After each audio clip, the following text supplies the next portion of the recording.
और ये डीएमके वाले, उनकी सरकार, उनके मुख्यमंत्री मुझे चिट्ठी लिखते हैं, अभी भी लिखते हैं और कहते हैं मोदी जी कच्छ तீவு वापस ले आइए।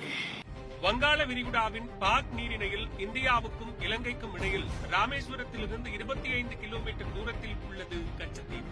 மக்கள் வசிக்காத இந்த தீவு 17ஆம் நூற்றாண்டில் ராமநாதபுரம் சேதுபதி மன்னனுக்கு சொந்தமாக இருந்தது.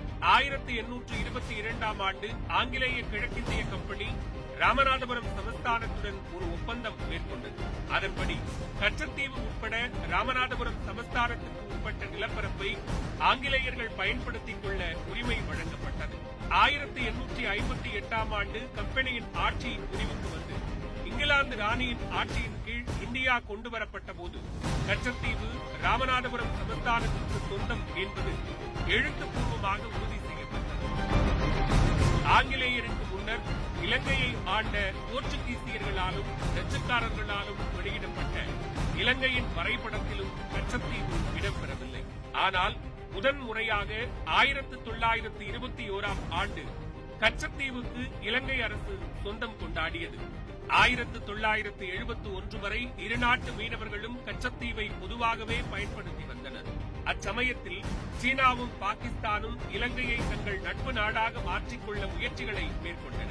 இந்தியாவின் நட்பு நாடாக தொடர்வதற்கு கச்சத்தீவை இலங்கைக்கு விட்டுக் கொடுக்க வேண்டும் என்று அச்சமயத்தில் இலங்கை பிரதமராக இருந்த பண்டார நாயக்க நிபந்தனை விதித்தார்.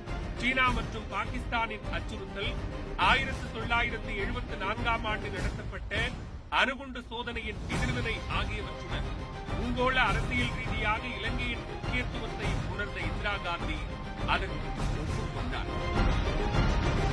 இதனைத் தொடர்ந்து 1974ஆம் ஆண்டு ஜூன் மாதம் 21ஆம் தேதி தமிழ்நாட்டின் கருத்தை கேட்காமல் நாடாளுமன்றத்திற்கும் தெரிவிக்காமல் கச்சத்தீவை இலங்கைக்கு தாரை வார்க்கும் ஒப்பந்தத்தில் இந்திரா காந்தி கையெழுத்திட்டார்.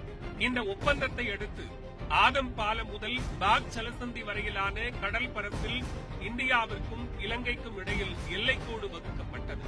ஒப்பந்தத்தின் 5வது ஷரத்தில் தமிழ்நாடு, இலங்கை பக்தர்களும் மீனவர்களும் ஒப்பந்தத்துக்கு முன்னர் எப்படி பயன்படுத்தினரோ அப்படியே தொடர வேண்டும் என்று கூறப்பட்டுள்ளது.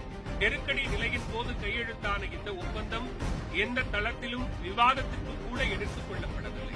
இந்த ஒப்பந்தத்தை திரும்பப் பெற வேண்டும் என்று பிரதமர் இந்திரா காந்தி அப்போதைய தமிழ்நாடு முதலமைச்சர் கருணாநிதி கடிதம் எழுதினார். மத்திய அரசின் இந்த முடிவை அனைவரும் எதிர்க்க வேண்டும் என்று அனைத்து கட்சி தலைவர்களையும் கருணாநிதி கேட்டுள்ளார்.